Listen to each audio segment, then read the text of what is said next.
Oi, tudo bem? Começamos agora o Conversando o Evangelho, o estudo semanal do Evangelho segundo o Espiritismo, tradução Guilhom Ribeiro. O estudo de hoje é o número 42, capítulo 12. Amai os vossos inimigos, o próximo como a si mesmo. Itens de 1 a 16. Mal e bem.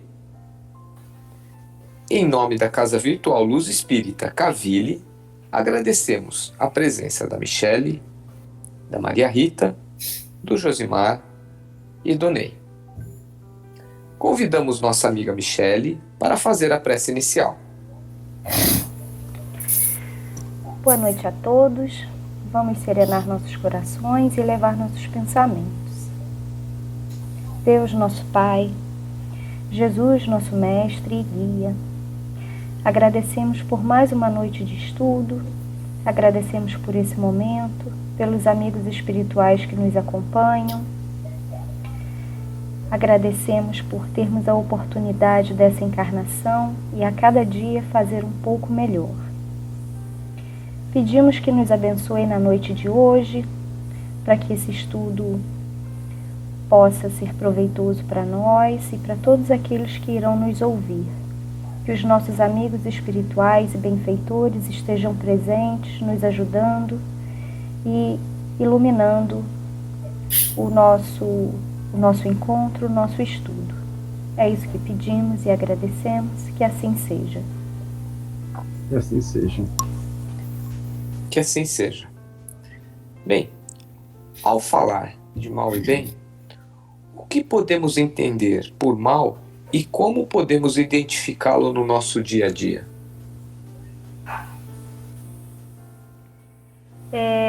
O mal é o contrário do bem, né?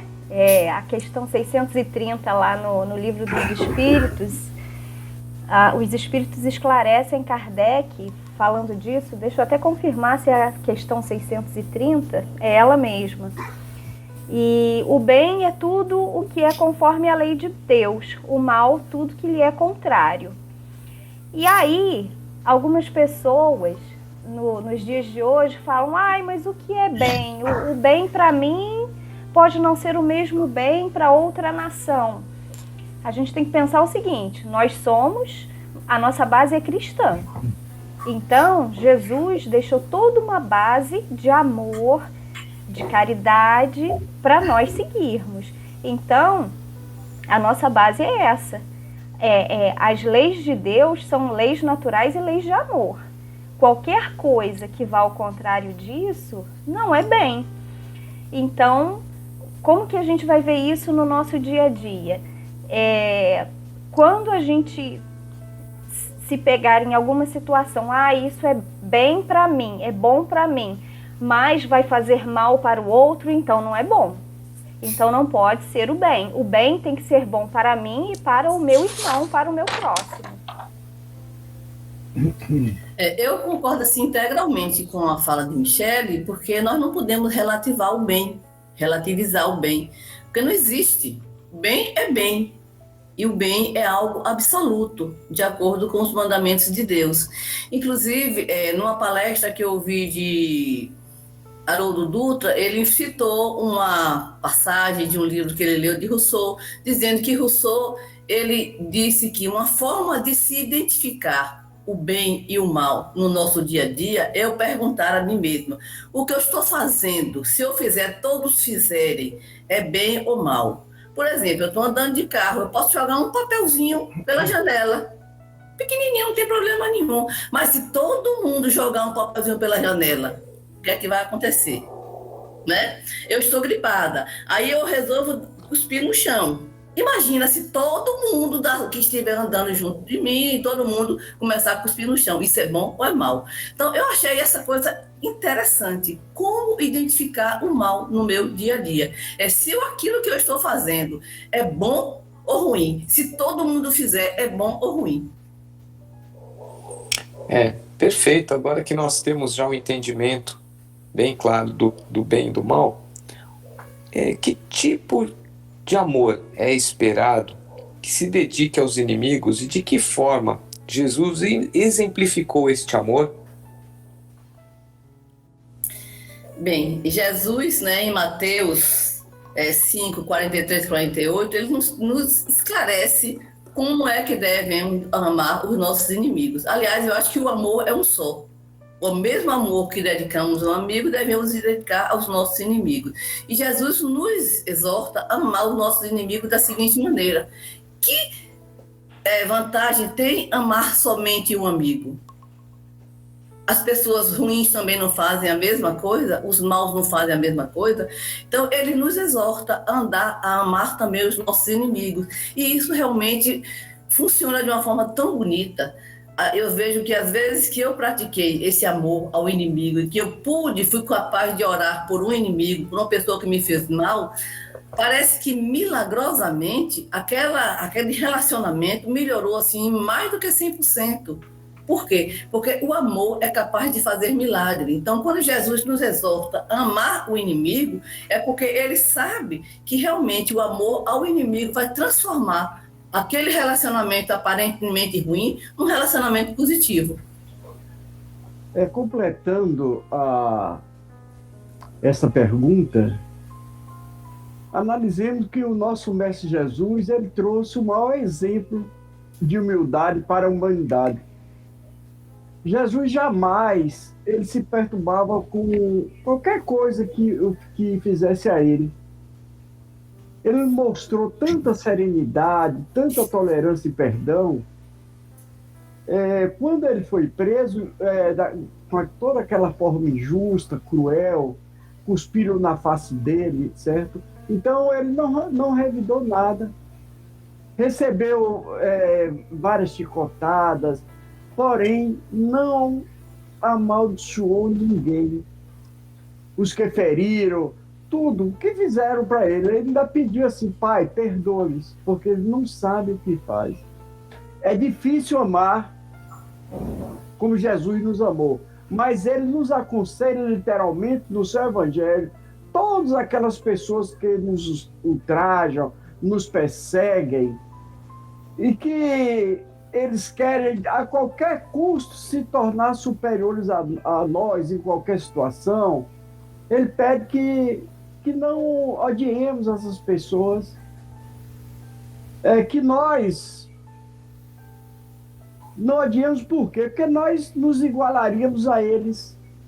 Porque, nesse caso, a vingança, quer que seja de maneira que seja revista ou vista, revela a baixeza da pessoa, maldade, constitui sempre uma prova de inferioridade moral de quem pratica ou de quem exerce. Por isso, Jesus, ele traz para a gente todo esse significado. Ele traz os exemplos que é contra a violência, contra as guerras, por causa da selvageria primitiva que nos leva a isso, certo? Essa falta de amor, certo? Então, nós devemos trazer isso para o nosso dia a dia e que tudo isso nos sirva de lição e não de tensão, para tirar da gente toda a ansiedade, toda a frustração. Então, devemos amar mais o próximo como nós nos amamos, certo? Que é o segundo maior mandamento de Deus. Eu gostaria só de colocar, né, que o Evangelho, ele, nesse mesmo trecho, ele também nos consola, né, porque ele nos informa, né, nos diz que apesar do ensinamento e do pedido de Jesus, é compreensível que nós não consigamos amar o inimigo, vamos dizer assim, da mesma forma que nós amamos aqueles que nós confiamos, né? Aqueles que participam, comungam com a gente das mesmas opiniões, dos mesmos gostos. Então, ele meio que consola, né? Que é normal, é natural, até pela questão hormonal, né? Da questão harmonia gerada pelo indivíduo, né? A vibração de cada um, né? Aquele que vibra no bem tem uma vibração X, e o que vibra com uma energia um pouco mais pesada tem uma energia diferente. Então, até por esse ponto é compreensível que a correspondência não seja a ideal, mas é um consolo para a gente, né? Exato. E aí entra a questão: como alguém que me faz algo ruim pode fazer com que eu desenvolva a paciência e a resignação?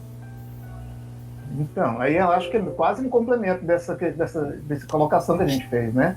Porque o cristão, ele compreende, né, que as vicissitudes em que vivemos, elas não chegam para nós aleatoriamente, né? Ele compreende que as dificuldades existem para que a gente possa sofrer o burilamento necessário, né? Então, é onde a consciência do indivíduo induz, né, acalma ele para que ele tenha paciência e a resignação de superar as dificuldades, apesar de, pela a lei do esquecimento, não lembrar exatamente, né, do motivo. E lembrar do que Jesus falou: orai pelos nossos inimigos. Eu até queria compartilhar uma experiência que eu tive com orai pelos nossos inimigos. Há muitos anos atrás eu passei por uma situação que, na época, eu achei muito injusta. E nessa vida pode ter sido, né? Na próxima, de repente, eu que fui a que cometi a injustiça. Mas eu sei que foi uma situação que me desestabilizou muito. Eu fiquei muito, muito chateada. Na verdade, eu não fiquei chateada, não. Eu fiquei com ódio mortal da pessoa. Nossa. E era um negócio tão perturbador que a gente realmente precisa orar. E eu sou uma pessoa que sonho muito. E eu consigo lembrar dos meus sonhos. E todos os dias, quando eu não orava, eu sonhava com a pessoa. E a minha noite era sempre péssima, porque era uma noite cansativa, né? Eu posso imaginar a perseguição que eu fazia para essa pessoa dormindo. E aí, todas as noites que eu orava, eu tinha noites de paz, porque eu orava por mim e pelo meu suposto inimigo, que na verdade não era inimigo, né? Era uma pessoa que teve a infelicidade de me fazer algo naquele momento que não devia, enfim, que eu com certeza devia merecer.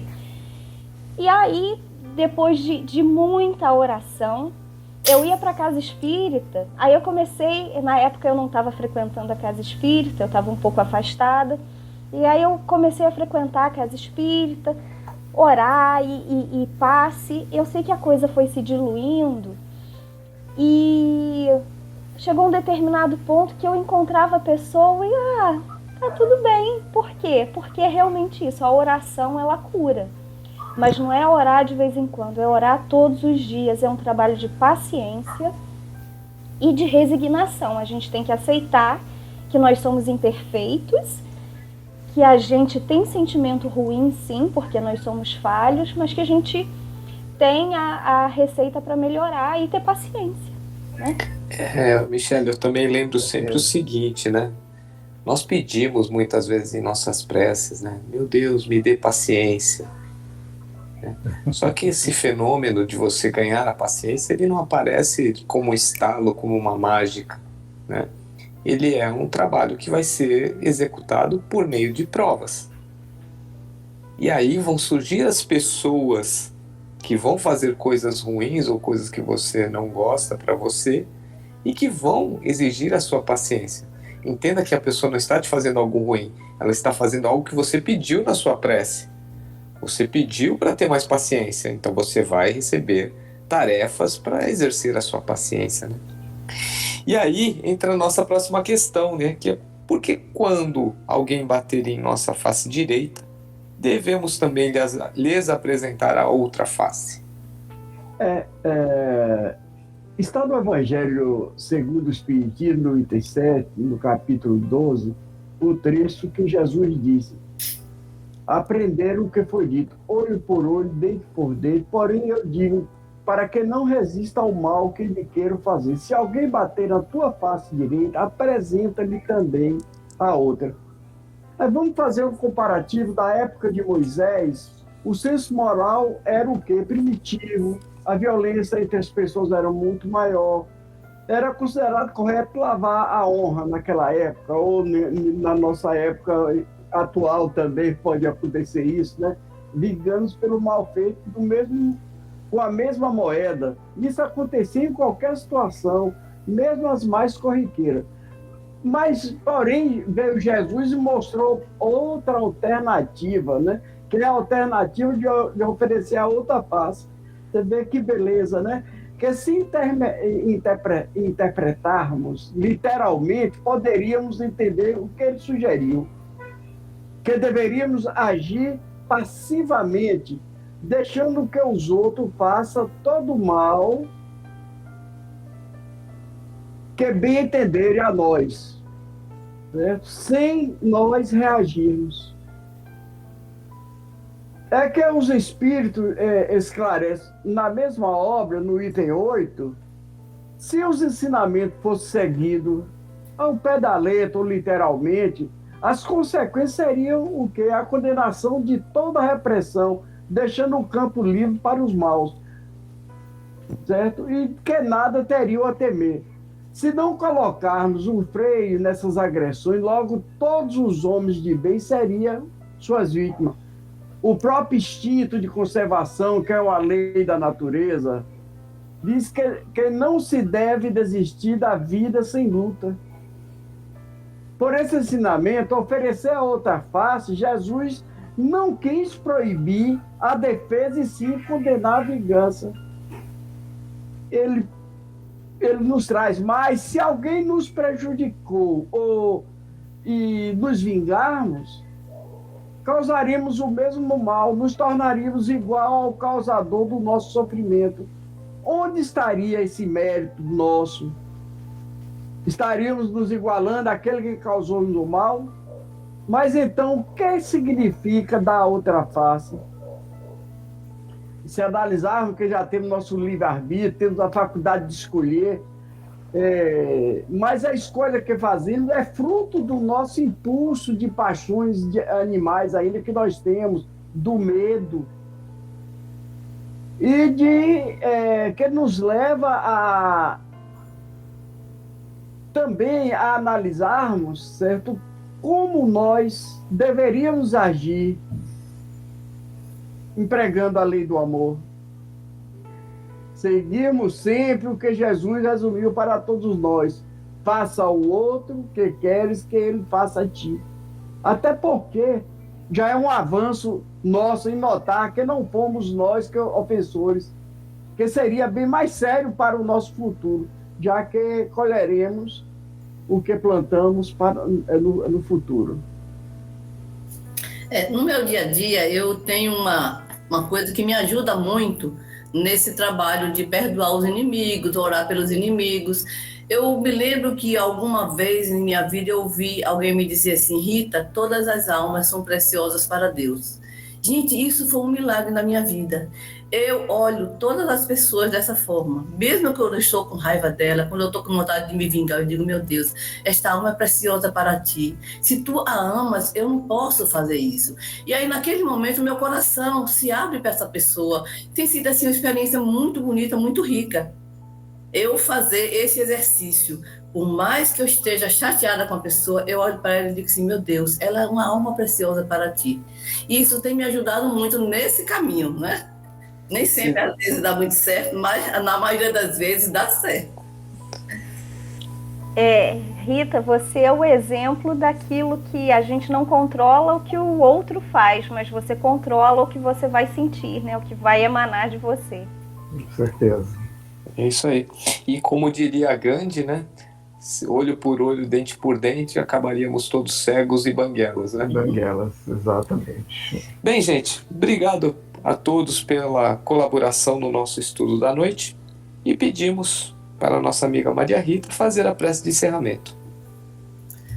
Pai Celestial, Mãe, amigo, amado Deus, nós te agradecemos por este momento de reflexão, de estudo do Teu Evangelho, Senhor. E que nós possamos, no nosso dia a dia, considerar todas as pessoas como almas preciosas para Ti. Porque este vai ser o caminho para que nós possamos amar os nossos inimigos, perdoar aqueles que nos perseguem e orar por aqueles que nos perseguem. Que nós possamos, Senhor, viver o Teu Evangelho no nosso dia a dia, em cada momento da nossa vida. Assim seja. Assim seja. Que assim seja. Que assim seja. Tenham todos uma boa semana.